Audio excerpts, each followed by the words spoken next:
ప్రజాధనం ఖర్చు పెట్టి కట్టిండ్రు, కానీ కట్టడం గొప్ప విషయమే. కాకపోతే ఇది కూలిపోలే, మిగతా కూలిపోయినాయి, లక్షల కోట్లు పెట్టినాయి. ఆ దేవుడు కాబట్టి, దేవుడి తల్లిది కాబట్టి 2000 కోట్లు కట్టిండ్రు. మంచిదే మంచిదే, నేను చెప్తున్నా. ఇక్కడ నేను లేదు ఇక్కడ ఏనండి డిస్టర్బెన్స్.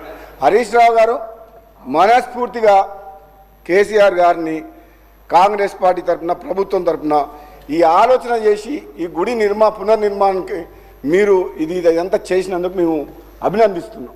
దీంట్లో రాజకీయాలు ఏం లేవు. ఎందుకంటే మీరు కూడా మనం మంచి పని చేస్తే దాన్ని కూడా అభినందించండి. పొద్దున్న లేస్తే ఫైటింగ్ మోడ్లోకి వచ్చి రోజు ఫైటింగ్ చేయకండి. ఎవరైనా థ్యాంక్ యూ కానీ ఒకటే అధ్యక్ష, ఇంకోటి, గుడి ప్రారంభోత్సవం ఇన్ని వేల కోట్లు ఖర్చు పెట్టి ఇంత పెద్ద ఎత్తున గుడి కట్టారు కదా.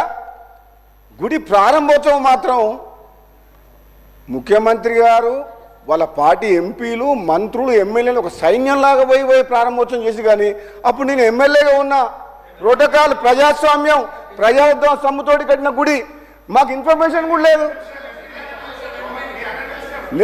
నేను ఎమ్మెల్యే నాకు లేదు. ఏంటంటే అధ్యక్ష ఒక మాట, హరీష్ రావు గారు మీకు కోపం రావద్దు, కానీ ఆనాటి మీ పరిపాలన రాచరిక పాలన, రాజుల పాలన, ఆ విధంగా మీరు చేసింది. ఆ మాట మీరు ఒప్పుకోవాలి. ఆ విధంగా నేనేం బాధపడ్డా. అరే మా నియోజకవర్గం చిన్నప్పటి నుంచి గుడిపోయేది, నా మున్గోడు నియోజకవర్గం ఉన్న దాంట్లో కనీసం నాకు ఇన్విటేషన్ రాలేదు. అంత పెద్ద ఆ ప్రారంభోత్సవం కూడా అధ్యక్ష